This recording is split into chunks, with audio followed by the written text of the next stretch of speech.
So I said, Mustafa, you going to betray your God, your religion for a punk? Man, you must gotta be a disloyal motherfucker. Ah, shit. Here we go again.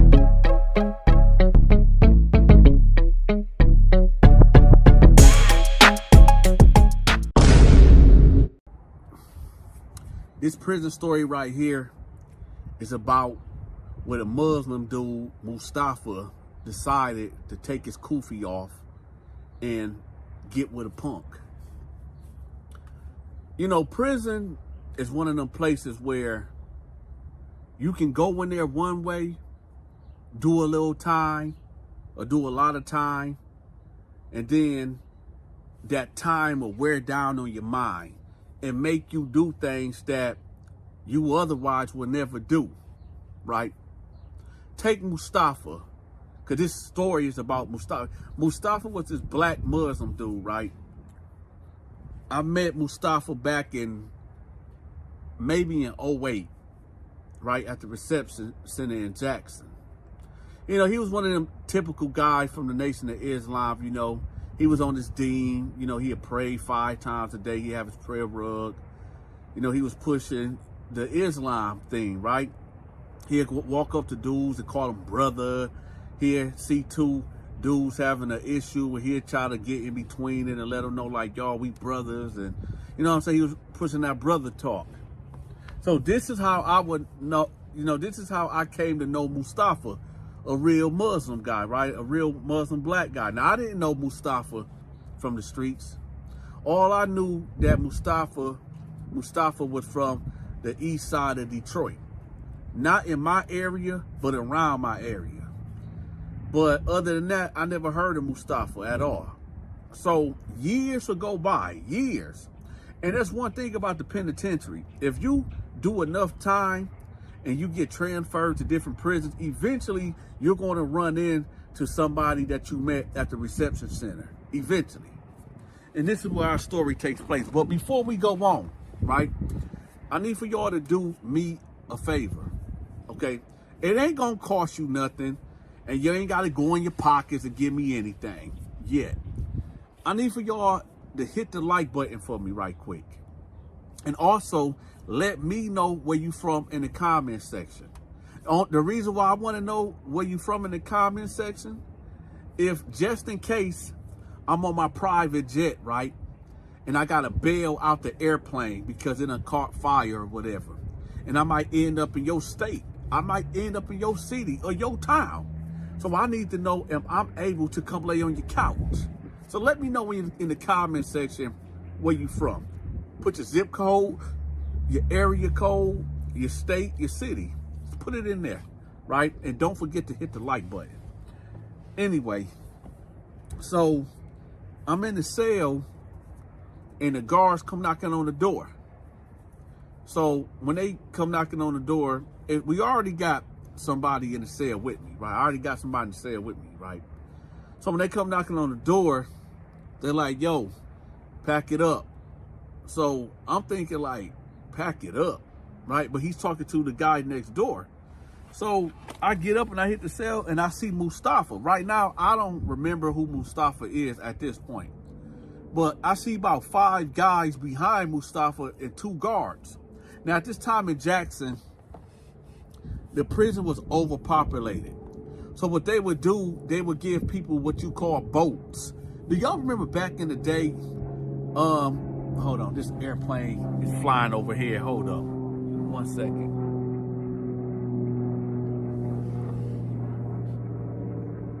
All right, so y'all remember back in the day, them blue plastic swimming pools that we had back in the day?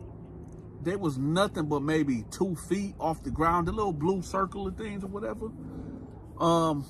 They would give something like that and they would call it boats, right? And you just put that on the ground and that's your bed. They used to put, so these cells, they have bunk beds, right? But it was so overpopulated, they would give people these, like these swimming pool type things as a bed, and we'll call it boats, right? So they're putting 3 men to a cell. So, and my allergies starting to cut up, y'all. But anyway, so they was putting 3 men in the cell and 2-man cells. So Mustafa ended up getting put in my cell. And, you know, I got the bottom rack. This white cat got the top rack. And Mustafa in here now, and he got the boat, right? Just imagine being in a big bathroom, kind of, right? With 3 men. It ain't that much room in here at all, right? So, you know, and it's like 11 o'clock at night. So Mustafa get in there, right? And we just talking.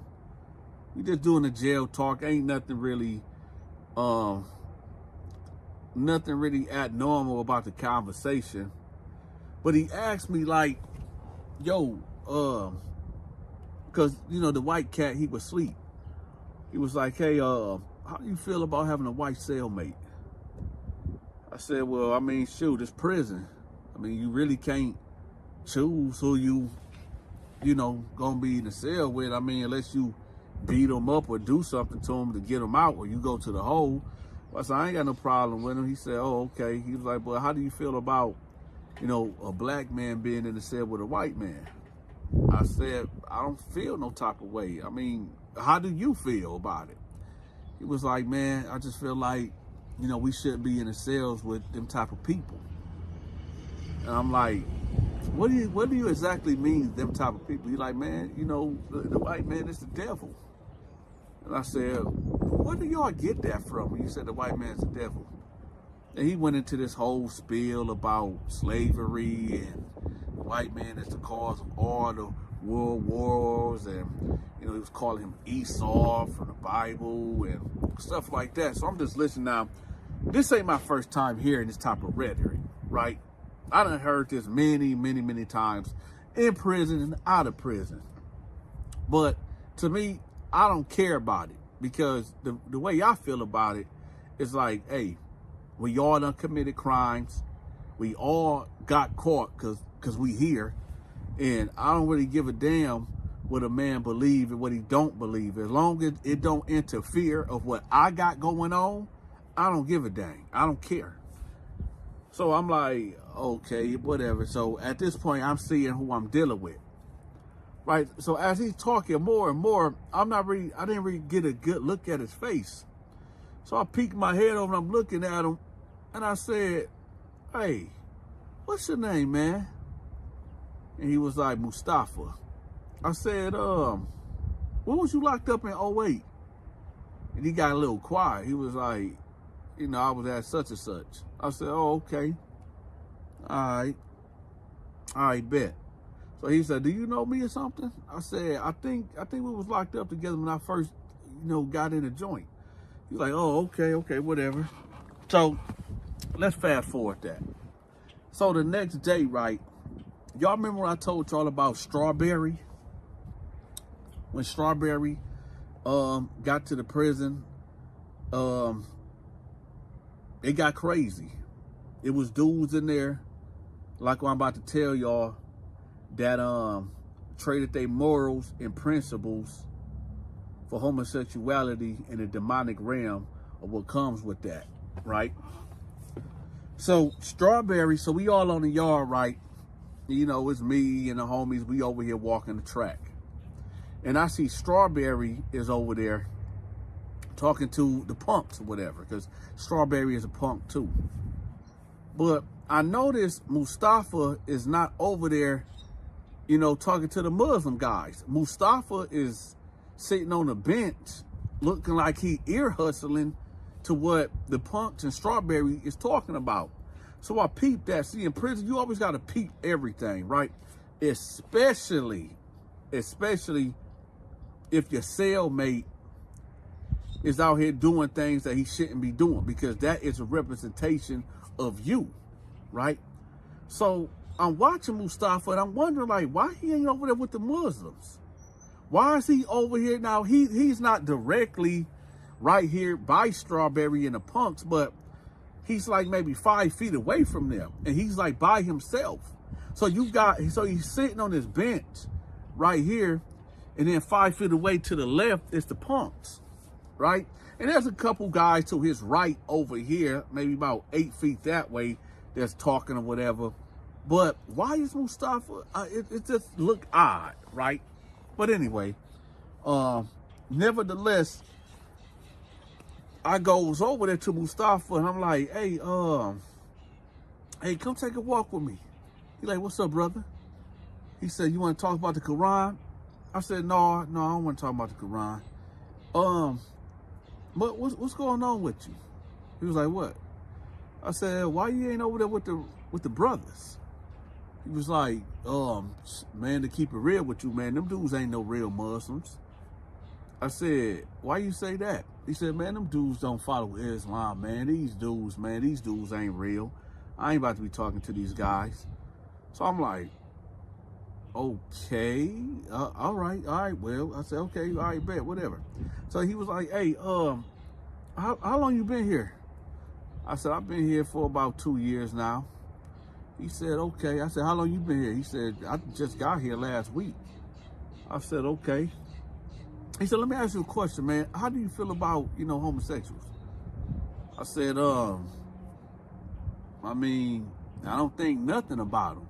He was like, no, I mean, like, what is your view about their lifestyles? Like, how do you, I said, I mean, I don't really got no view. I mean, that's the road they choose to live. It ain't my cup of tea. As long as they not doing anything to interfere of what I got going on, I really don't care. So he was like, so would you, walk with them and talk to them? I said, hell no. He was like, well, why you say hell no like that? I said, because, I mean, why would I? There's nothing that we could talk about really that it doesn't make sense. Like, why you asking me about that? He said, no, I just want to know. I just want to get your opinion on it. I said, all right, man, I'm going to catch up with you later. So I end up bailing off and going over there back with my homies. So later on that day, I didn't see him until it was time to lock down. And he comes into the cell. And he's talking to the white cat. And he telling him, like, your people need to apologize to our people for what they did to us in slavery and all that type of stuff. The white dude that was in the cell, he wasn't a white boy. I told y'all there's a difference between a white boy and a white man. And for y'all that want to know the difference, I'll quickly tell you. A white boy is a dude that's going to get extorted, beat up, slapped up, get everything taken from him, beat up, and possibly sexually violated. Yeah, that's a white boy. A white man is the total opposite. He's going to fight. He ain't going to let you talk to him the way that you want to talk to him. He ain't going to let you just do whatever that you want to him. And that's a white man. And I had a white man in the cell, right?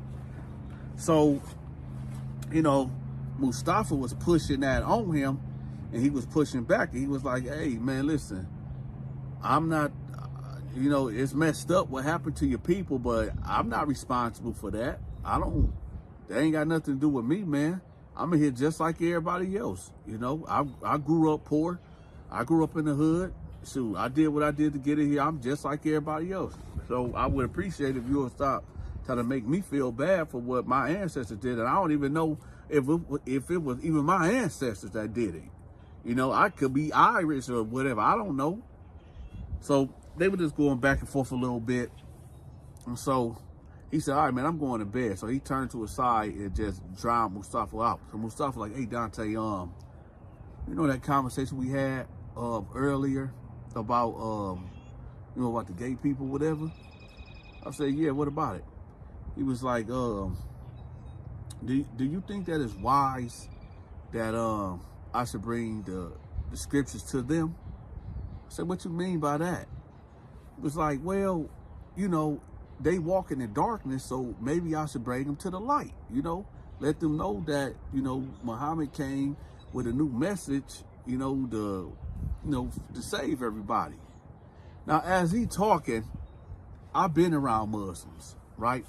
Whether they was real, whether they was fake.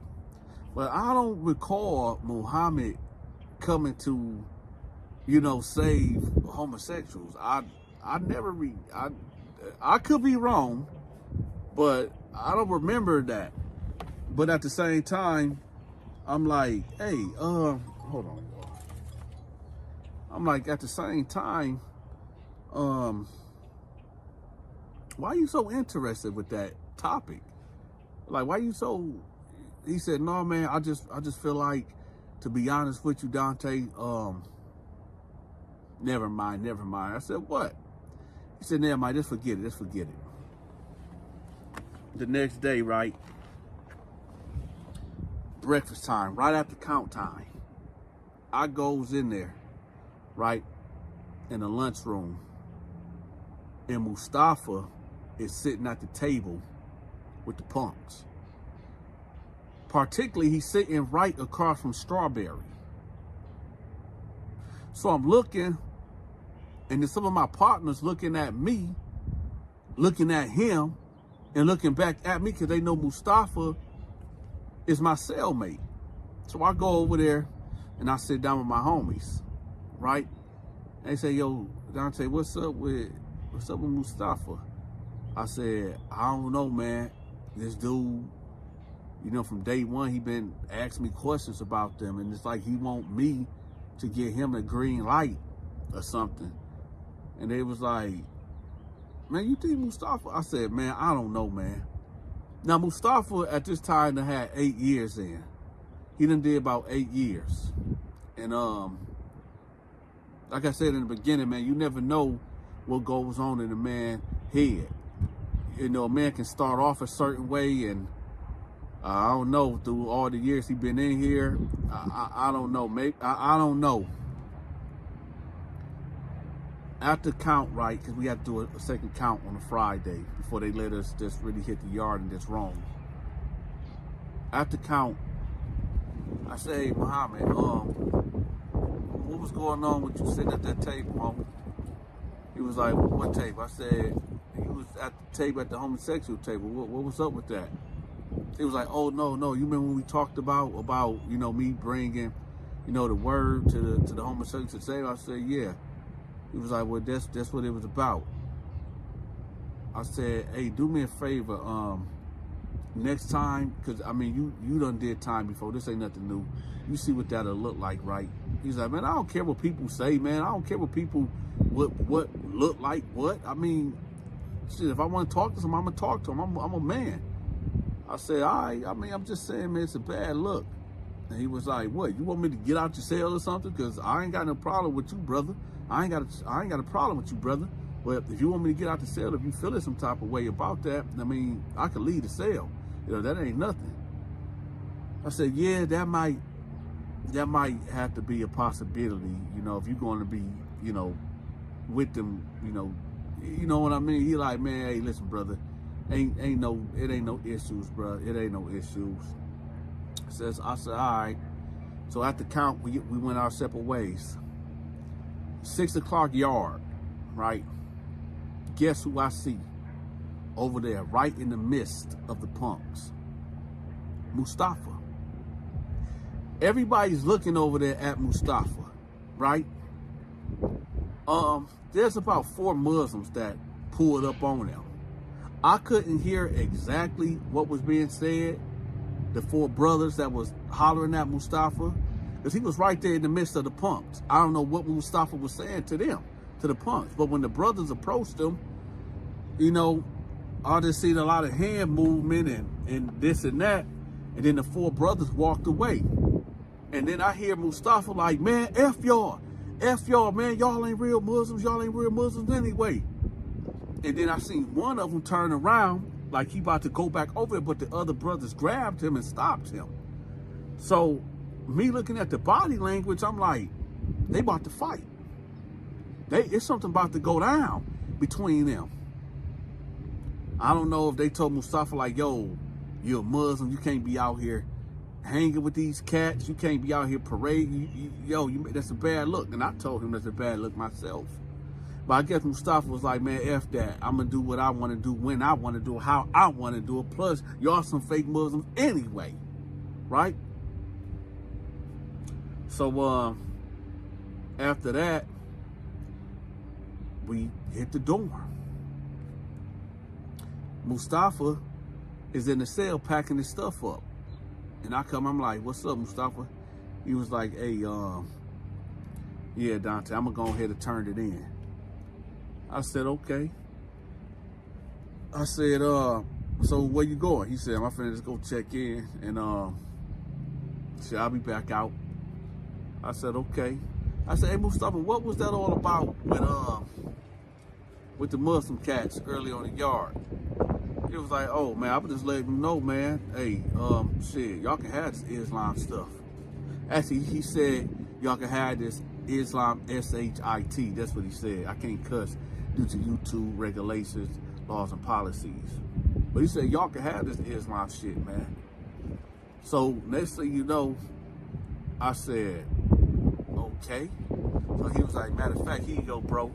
So he gave me like these prayer rugs and these prayer beads and this kufi. And I said, hey, I'm not a Muslim. He was like, man, I don't care, man. Do what you do with them. I said, all right. And then I said, hey, man, so you're not Muslim no more? He said, listen, man, ain't nobody gonna tell me who I can and can't be with. When he said that, I knew it. I didn't even have to go into great detail. Long story short, y'all, this man betrayed his God.